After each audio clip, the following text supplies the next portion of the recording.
purposes. And I call the Treasurer. Thank you, Mr Speaker. Australia is coming back. Yeah. In the face of a once-in-a-century pandemic, the Australian spirit has shone through. Yeah. Doctors and nurses on the front line, teachers and students in the virtual classroom, businesses big and small, keeping the economy moving. Team Australia at its best, a nation to be proud of. Yeah. Mr Speaker, we have come so far since the height of the pandemic. Treasury feared unemployment could reach 15% and the economy could contract by more than 20%. This would have meant more than 2 million Australians unemployed. It would have been the equivalent of losing the agriculture, construction and mining sectors. But, Mr Speaker, today the reality is very different. Ahead of any major advanced economy, Australia has seen employment go above its pre-pandemic levels. At 5.6%, unemployment today is lower than when we came to government. This is remarkable because Australia's fate could have been so much worse. The United Kingdom, France and Italy have all contracted by more than 8%. Japan and Canada by around 5%. Australia just 2.5%. On the health front, the catastrophic loss of life seen elsewhere has been averted. Early and decisive action saved lives and livelihoods. We closed our borders, the Prime Minister established the National Cabinet, and unprecedented support is seeing the country through the biggest global economic shock since the Great Depression. JobKeeper kept 3.8 million people in their job. Yeah. JobSeeker helped 1.5 million people without work. And the cash flow boost supported 800,000 businesses and not-for-profits. And additional payments went to millions of pensioners, carers, veterans and others on income support.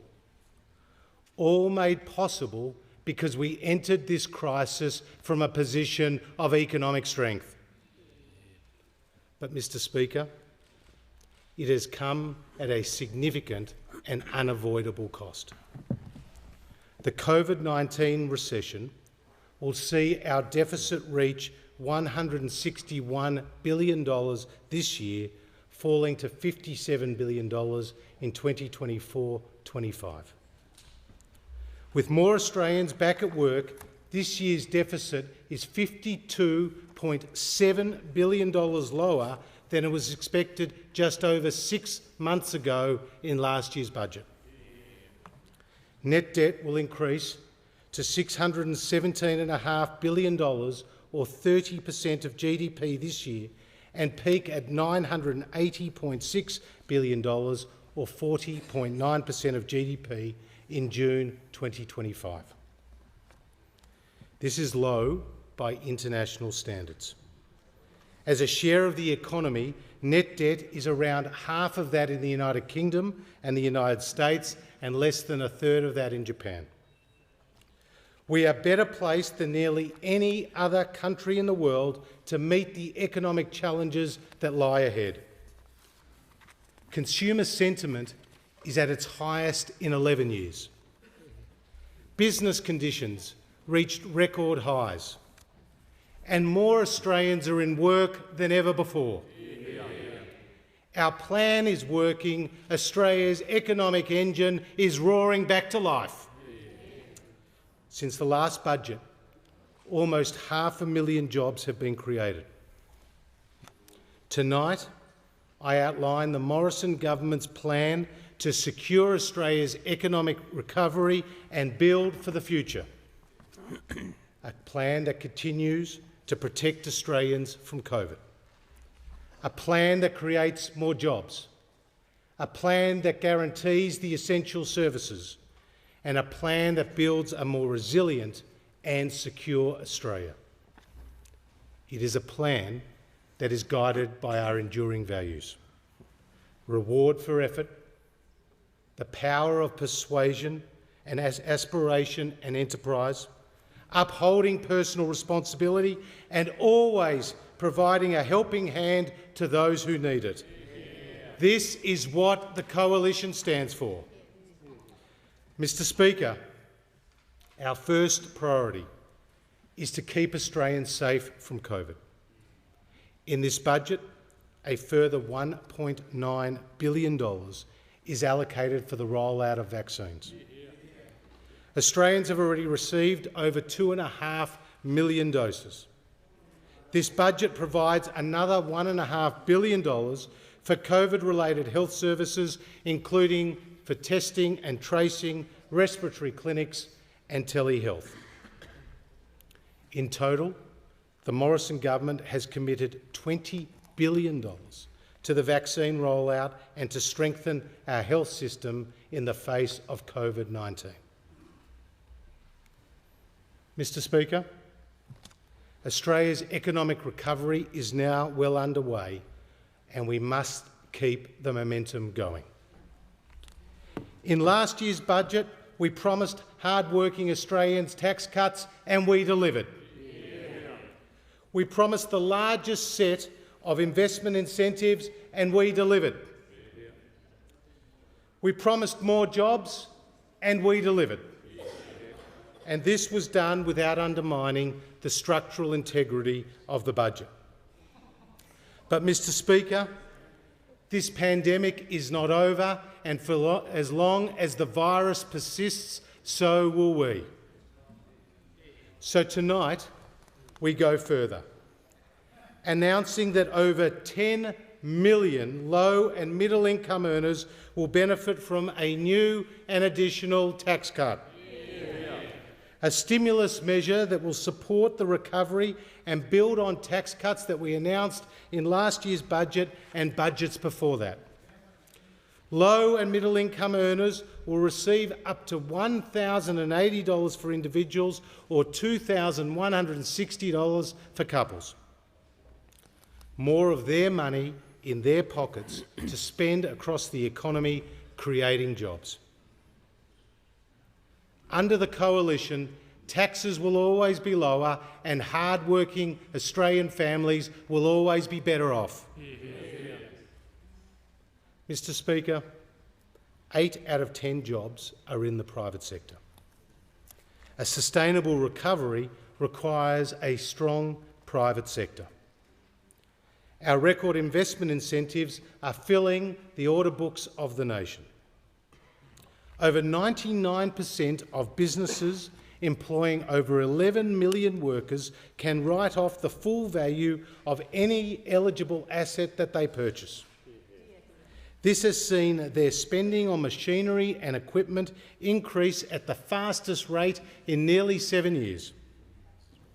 So tonight, we again go further, announcing the extension of these measures for a further year until the 30th of June 2023, so a tradie can buy a new ute, a farmer a new harvester, and a manufacturer expand their production line. Mr. Speaker, when construction work began to dry up, HomeBuilder came to the rescue. New house starts are now at their highest level in 20 years. New loans to first home buyers reached their highest level in nearly 12 years. HomeBuilder has been a huge success. And our $2 billion investment in affordable housing is bringing on more supply. Mr. Speaker, in this budget, our housing measures go even further, helping another 10,000 first home buyers build a new home with a 5% deposit, supporting 10,000 single parents to purchase a home with as low as a 2% deposit, increasing the amount that can be released under the First Home Super Saver scheme from $30,000 to $50,000. Mr Speaker, under the Coalition, home ownership will always be supported. Mr Speaker, we know that some sectors and regions across the country continue to do it tough. That is why this budget provides a further $2.1 billion in targeted support for aviation, tourism, the arts and international education providers. More than 800,000 half-price airfares, support for more than 200 productions, grants to English language course providers and extending our small business loan scheme, which has already helped more than 45,000 businesses access low-cost finance. And we're also providing tax relief for around 1,000 small brewers and distillers across the nation.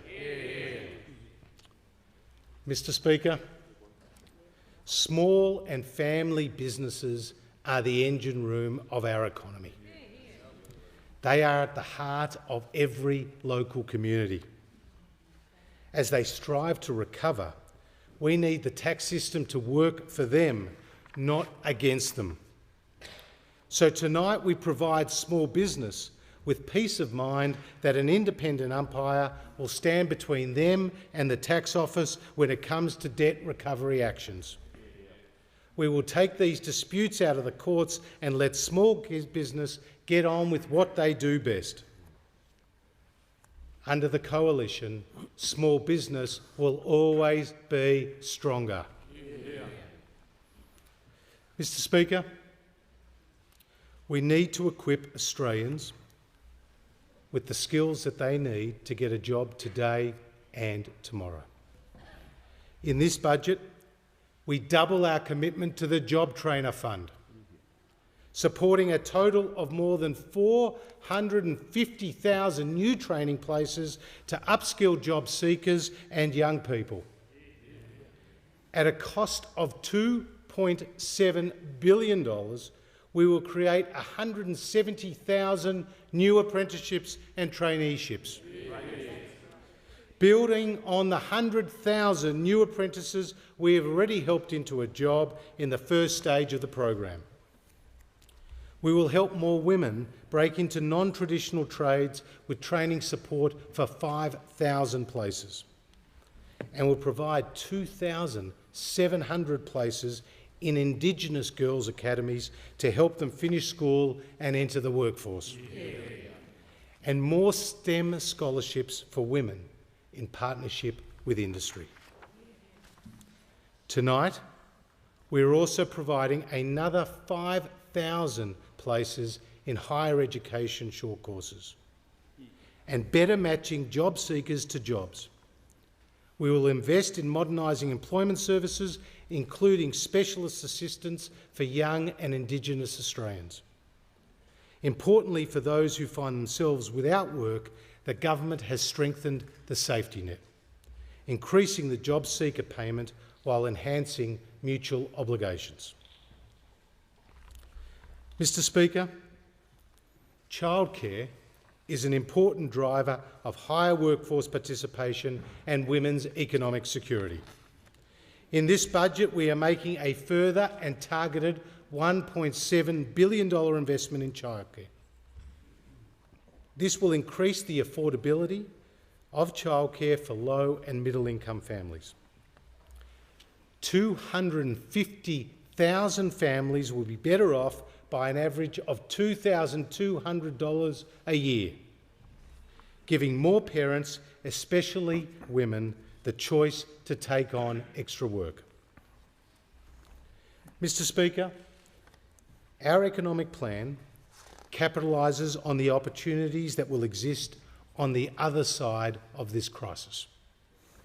Building the infrastructure our economy needs for the future with our 10-year, $110 billion infrastructure program. Tonight we make $15 billion in additional infrastructure commitments, including for the North-South corridor in South Australia, the Great Western Highway and Newcastle Airport in New South Wales, the new Melbourne Intermodal Terminal in Victoria, the Bruce Highway in Queensland, Metronet in Western Australia, highway upgrades in the Northern Territory, Light Rail Stage 2A in the Australian Capital Territory and Midland highway upgrades in Tasmania. In this budget, we also invest a further $1 billion in road safety upgrades to save lives and a further $1 billion in local road infrastructure projects. Funding for these shovel-ready projects will be provided on a use-it-or-lose-it basis. And through the Building Better Regions Fund, we will support a further $250 million of regional community infrastructure projects, creating more jobs. Mr Speaker, under the Coalition, regional Australia will never be taken for granted. Throughout the pandemic, we have seen how quickly Australians have adopted, changing the way we work, shop and communicate, a trend that will only accelerate. Digital infrastructure and digital skills will be critical for the competitiveness of our economy, creating massive opportunities for growth and jobs. In this budget, we are investing $1.2 billion in our digital economy strategy, establishing a new national network of artificial intelligence centres to drive business adoption of these new technologies, expanding our Cyber Security Innovation Fund to train the next generation of cyber security experts, and undertaking a digital skills cadetship trial which combines workplace and vocational training. Mr Speaker, Australia's manufacturing sector will be a key driver of future jobs and higher wages. That is why we have already committed $1.5 billion to expand manufacturing activity and create jobs across 6 priority areas, including medical products and clean energy. We backed in our modern manufacturing strategy with an additional $2 billion in research and development incentives. Australia has led the world with innovations like Wi-Fi, the bionic ear and a vaccine for cervical cancer. And we want to see more innovation commercialised in Australia. And so tonight, we are launching a new patent box starting on the 1st of July next year.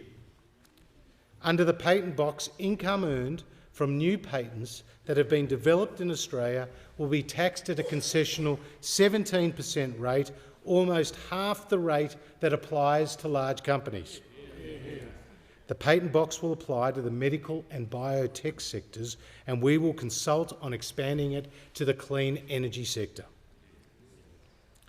Mr Speaker, Australia's effective management of COVID makes us an even more attractive place for the best and the brightest from around the world. To take advantage of this, we are streamlining visas to target highly skilled individuals when circumstances allow. We're simplifying our tax laws, including the treatment of employee share ownership schemes in line with the rest of the world. And we're improving Australia's competitiveness as a financial services sector and centre in the region. Mr Speaker, our strong economy enables us to guarantee the essential services that Australians rely on. In this budget, the Morrison government is providing record funding for schools, for hospitals, Medicare, mental health, aged care and disability support. Since coming to government, we have listed more than 2,600 medicines on the PBS, an average of 1 each and every day. This has put life-changing treatments within the reach of every Australian. In this budget, We fund new medicines to treat breast cancer, lung cancer, asthma and osteoporosis. Tonight, we announce the listing of Emgality to treat chronic migraines. Instead of costing $6,800 per year for treatment, it will now cost just $41.30 a script or $6.60 for concession card holders. The government is also providing in this budget new funding for endometriosis, research into preterm birth and genetic testing for pregnant women. Mr. Speaker, the government is committed to ensuring Australians can access quality medical services no matter where they live. That is why in this budget we will provide higher incentives to rural and regional GPs for bulk billed services, helping to keep more doctors in the regions. Mr. Speaker, the NDIS has made Australia a better country, profoundly improving the lives of people with a disability and their families. A new wheelchair, home modifications, care in the home and transport to work. Today, 450,000 people are receiving disability support. In the last year alone, more than 100,000 people have joined the scheme. In this budget, we will spend a further $13.2 billion over 4 years to meet the needs of Australians with a disability. And as the scheme reaches maturity, our focus is on ensuring its sustainability and that it continues to deliver a high-quality, essential service for those who need it. Under the Coalition, the NDIS will always be fully funded. Mr. Speaker, the Prime Minister called the Royal Commission into aged care quality and safety. It revealed shocking cases of neglect and abuse. Tonight, we commit $17.7 billion in targeted and practical new funding to significantly improve the system. We will fund another 80,000 new home care packages, bringing the total to 275,000 home care packages that will be available. We will increase the time nurses and carers are required to spend with residents. We will make an additional payment of $10 per resident per day to enhance the viability and sustainability of the residential aged care system. We will support over 33,000 new training places for personal carers and a new Indigenous workforce. We will provide retention bonuses to keep more nurses in aged care. We will increase the respite services for carers, and we will strengthen the regulatory regime to monitor and enforce standards of care. We will upgrade essential aged care infrastructure in regional and remote areas around the country. Mr. Speaker, this package brings our record investment in aged care to over $119 billion over the next 4 years.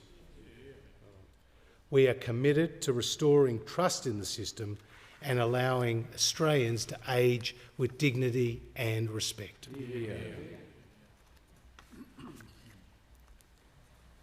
Mr. Speaker, everybody listening tonight knows somebody who is struggling with their mental health.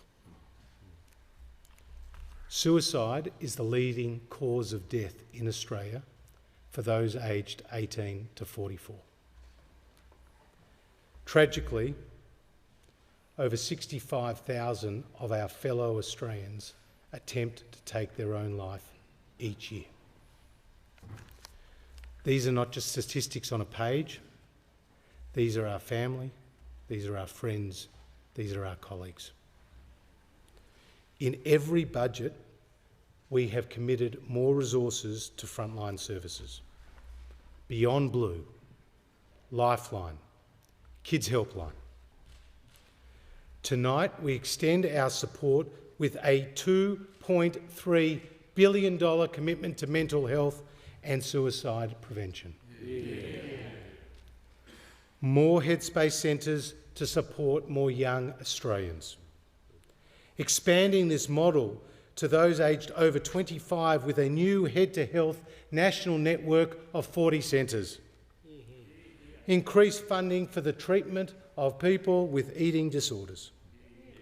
Greater access to psychiatrists, psychologists and GPs through Medicare. Universal care and access for people who have been discharged from hospital following a suicide attempt. A new National Suicide Prevention Office. And as the Prime Minister has announced, we will establish a Royal Commission into defence and veteran suicide.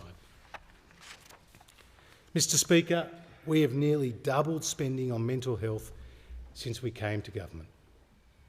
It is a clear national priority. It goes to the heart of who we are as Australians, helping those who need it most. Mr Speaker, in this budget, the government is investing record funding in education. We've already doubled school funding since we came to office.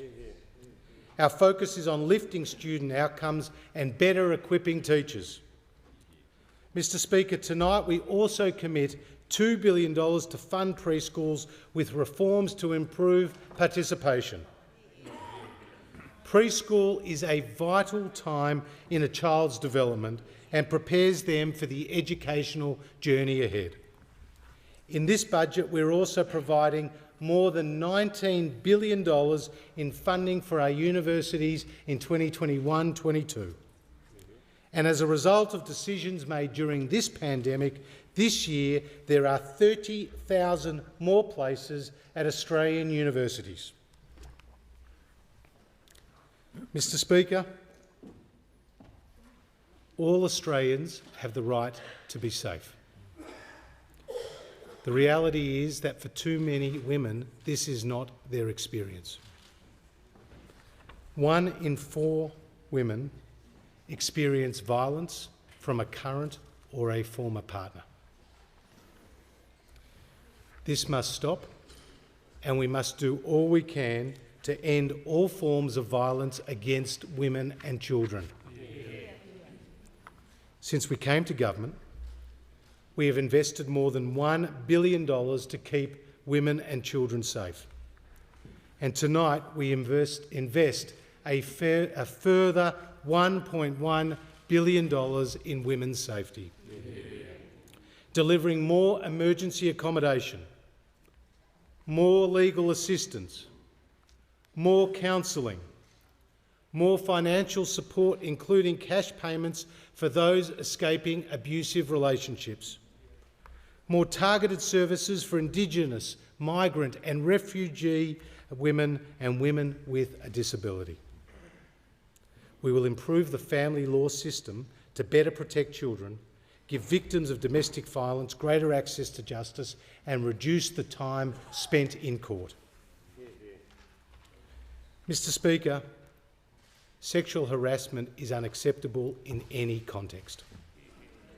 When it occurs in the workplace, it denies women their dignity as well as their personal and economic security. The government, in its response to the Respect at Work report, is strengthening laws, guidance and standards to prevent and to address harassment. Mr Speaker, we want all Australians to get the most out of the superannuation system. On average, women retire with less superannuation than men. So tonight, the government will remove the current $450 per month minimum income threshold for the superannuation guarantee. This will improve economic security in retirement for around 200,000 women. Our plan will also make it easier for Australians to prepare for retirement and to be more secure once in retirement. We will improve flexibility by no longer requiring older Australians to meet a work test before they can make voluntary contributions to superannuation. We will allow those aged over 60 to contribute up to $300,000 into their superannuation if they downsize their home, freeing up more housing stock for younger families. And we will also enhance the pension loan scheme by providing immediate access to lump sums of around $12,000 for singles and $18,000 for couples. Under the Coalition, Australian seniors will always have more control over their money.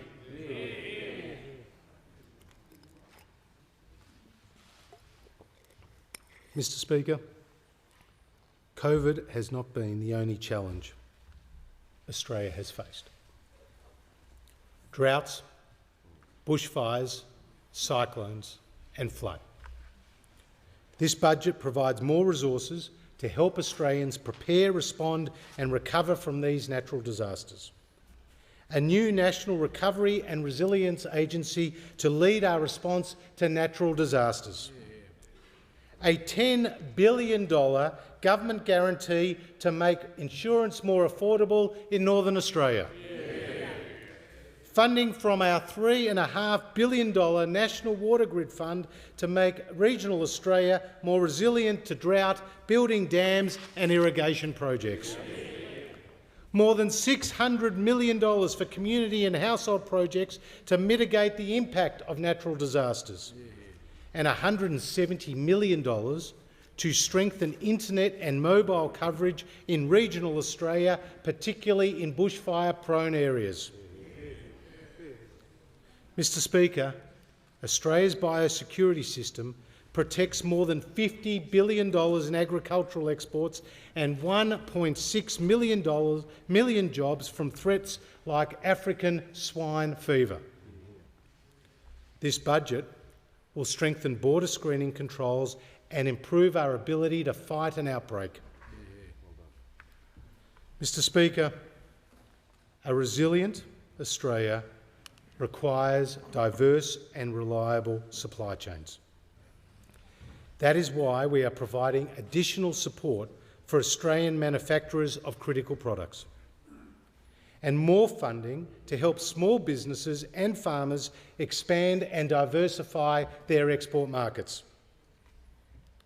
Mr. Speaker, our industries and our regions depend on affordable and reliable energy. That's why the government is unlocking vast gas reserves in the North Bowen and Galilee basins and investing in hydrogen-ready gas plants. We're also shoring up our fuel security by helping local refineries to keep operating here in Australia. Mr. Speaker, we are the custodians of this great continent for future generations. This budget provides over $480 million in new funding for the environment, including $100 million to protect our oceans. We're also upgrading our recycling capabilities, creating jobs and reducing waste sent to landfill.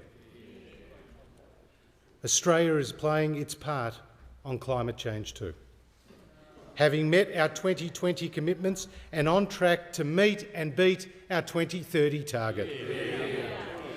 Australia is on the pathway to net zero, and our goal is to get there as soon as we possibly can, preferably by 2050.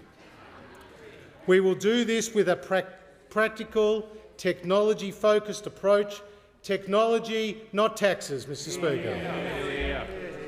Already we have the highest uptake of rooftop solar in the world and are supporting major energy projects like Snowy 2.0 and Battery of the Nation. And in this budget we are investing a further $1.6 billion to fund priority technologies, including clean hydrogen and energy storage. Our approach will strengthen the economy create more jobs and reduce emissions. Mr. Speaker, while we have been fighting COVID, other threats to our national security have not gone away. To keep Australians safe from these threats, whether domestic or foreign, the government is providing an additional $1.9 billion over the decade to strengthen our national security, law enforcement and intelligence agencies. We also need to be prepared for a world that is less stable and more contested. That is why we are investing $270 billion over 10 years in Australia's defence capability. The Australian Defence Force continues to protect and uphold our national interests abroad and at home. Our Defence Force are always there for us, and we are forever indebted to them. Mr. Speaker, this pandemic is far from over. Around the world, there are more than 800,000 new COVID cases every day. The global economic environment remains uncertain. The euro area has fallen back into recession, but Australia is now well on the road to recovery. Our economy is forecast to grow by 1.25% in 2021, rising to 4.25% in 2021-22. Employment is at a record high, with 75,000 Australians in jobs more than they were before the pandemic. And this budget will help create more than 250,000 more jobs by the end of 2022-23. Mr. Speaker, this budget secures the recovery and sets Australia up for the future. Tax cuts to put more money into people's pockets. Business incentives to unleash a further wave of investment. New apprenticeships and training places to get more Australians into work.